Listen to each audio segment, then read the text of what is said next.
کا عمل اللہ رب العزت کو بہت پسند ہے۔ حدیث پاک میں آتا ہے حضور پاک صلی اللہ علیہ وسلم ایک مجلس میں 70 مرتبہ استغفار کرتے تھے۔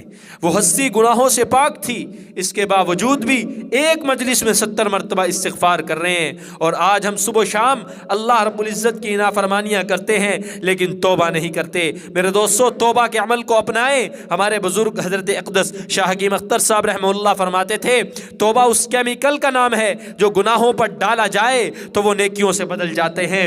میرے دوستو، اللہ قرآن مجید میں ارشاد فرما رہے ہیں، الا من تاب وآمن وعمل عملا صالحا فاولئک یبدل اللہ سیئاتہم حسنات۔ جو ایمان لے آئے، عمل صالح پر آ جائے تو ہم اس کی برائیوں کو نیکیوں سے بدل دیں گے۔ میرے دوستو، یہ عمل اللہ کو بہت پسند ہے۔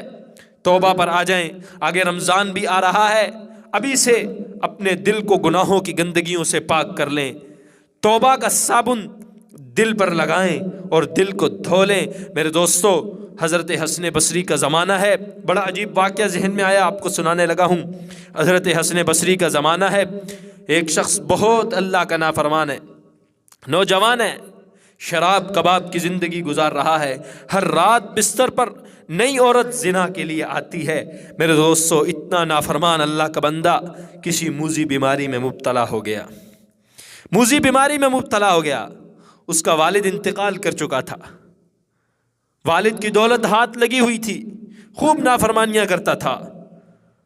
جو لوگ بے حیائی کے کاموں میں مبتلا ہو جائیں وہ کسی نہ کسی موذی بیماری میں بھی مبتلا کر دیے جاتے ہیں۔ میرے دوستو، اس کو موذی بیماری لگ گئی، ڈاکٹروں سے بہت علاج کروایا، آخرکار لا علاج ہو گیا۔ ڈاکٹروں نے کہا چند دن کا مہمان ہے، اس کو لے جاؤ۔ اس کی والدہ بڑی پریشان، وہ بہت نیک تھی، حسن بصری کے پاس آئی اور دعاؤں کا کہا کہ میرا بیٹا بڑا نافرمان ہے، لیکن بیٹا راہ راست پر نہ آیا۔ میرے دوستو، ایک دن بستر مرگ پر بیٹا لیٹا ہوا تھا، سوچ رہا تھا کہ میں نے اللہ کو منہ دکھانا ہے، اللہ کے حضور پیش ہونا ہے، کس منہ سے پیش ہوں گا؟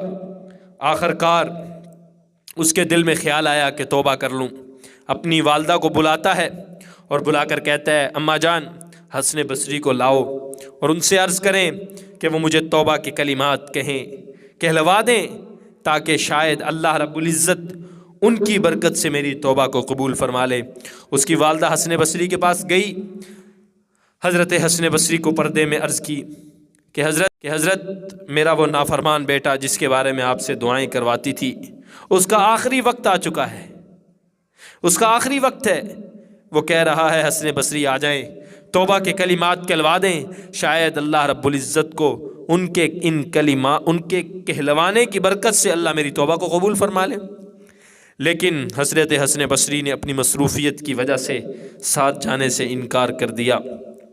والدہ مایوس ہو کے آئی، بیٹے نے والدہ کو اکیلے آتے دیکھا، رونے لگا کہ تو کتنا بدقسمت ہے کہ ساری زندگی میری ماں مجھے کہتی رہی کہ حسن بصری کی مجلس میں جاؤ، میں جانے سے انکار کرتا رہا، آج انہوں نے آنے سے انکار کر دیا ہے۔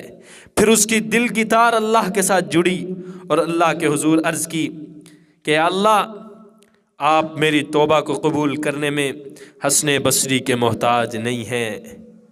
اور یہ جملہ کہا اور اس دنیا سے چلا گیا۔ ماں بڑی پریشان، پتہ نہیں بخشش ہوئی ہے یا نہیں، پھر دوڑی حسن بصری کے پاس اور جا کر کہا، حضرت میرا وہ نافرمان بیٹا اس دنیا سے جا چکا ہے، آپ جنازہ پڑھا دیں، شاید اسی برکت سے اللہ رب العزت اس کی بخشش کر دے۔ حسن بصری نے جنازہ پڑھانے سے بھی انکار کر دیا۔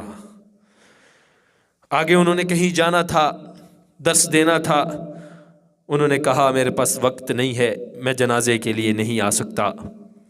والدہ مایوس ہو کے واپس آئی اور گھر کے ارد گرد محلے داروں کو جمع کیا، غسل کا انتظام کروایا، غسل دلوایا، جنازے کا اعلان ہوا۔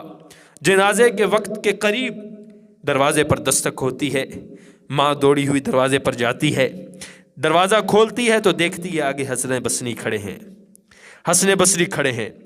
اس کی ماں کہتی ہے کہ حضرت آپ کہاں؟ انہوں نے کہا کہ ابھی میں سویا تھا، قیلولے کے لیے لیٹا تھا، خواب میں مجھے غیب سے آواز آئی، اے حسن ہمارے دوست کا نماز جنازہ پڑھا دو، اگر نہ پڑھایا تو جو کچھ تمہیں دیا ہوا ہے سب کچھ سلب کر لیں گے۔ میرے دوستو، صرف اس نے اس دنیا سے جاتے جاتے ایک جملہ کہا تھا کہ اے اللہ، میری توبہ کو قبول کرنے میں آپ حسن بصری کے محتاج نہیں ہیں۔ میرے دوستو، وہ اللہ بہت کریم ہے، رحیم ہے، وہ گناہ گاروں کی بھی سنتا ہے، نیکوں کی بھی سنتا ہے۔ میرے دوستو، اس کی رحمت سے کبھی مایوس نہیں ہونا۔ اگر آج تک اللہ کو بھولے رہے تو آج لوٹ آئیں۔ رمضان المبارک کا مہینہ بالکل قریب آ رہا ہے، اپنے دل کو صاف کریں، دل کو دھو لیں، دل کو شیشے کی طرح چمکا کر رمضان کے اندر خوب عبادات کر کے، نیکیاں کر کے اپنے دل کو روحانیت سے بھر لیں، تاکہ اس روحانیت کا اثر اگلے سال رمضان تک باقی رہے۔ میرے دوستو، دن میں صبح و شام چلتے پھرتے اٹھتے بیٹھتے استغفار کی کثرت کیا کریں، اور دن میں 2 رکعت نفل ادا کر کے رات کو سونے سے پہلے توبہ کے 2 نفل ادا کیا کریں، اور اللہ سے رو کر معافی مانگا کریں کہ آج دن بھر جو آپ کی نافرمانیاں ہوئیں وہ معاف فرما دیں۔ امید ہے کہ جب اس دنیا سے جائیں گے تو صاف دل کے ساتھ جائیں گے۔ میرے دوستو، یہ توبہ کا عمل نہ ہوتا تو آج شاید کوئی ایک بھی نہ بخشا جاتا۔ میرے دوستو، اس توبہ کی برکت سے بڑے بڑے گناہ گار بڑے بڑے ولی بن گئے۔ میرے دوستو، توبہ کا دروازہ قیامت کی صبح تک کھلا ہوا ہے، ہر شخص کے لیے نزا کی حالت تک کھلا ہوا ہے۔ میرے دوستو، اپنے وقت کو قیمتی بنائیں، توبہ استغفار کریں اور عبادات میں لگ جائیں۔ اللہ رب العزت ہماری زندگیوں کو اپنی فرما برداری میں گزارنے کی توفیق عطا فرمائے۔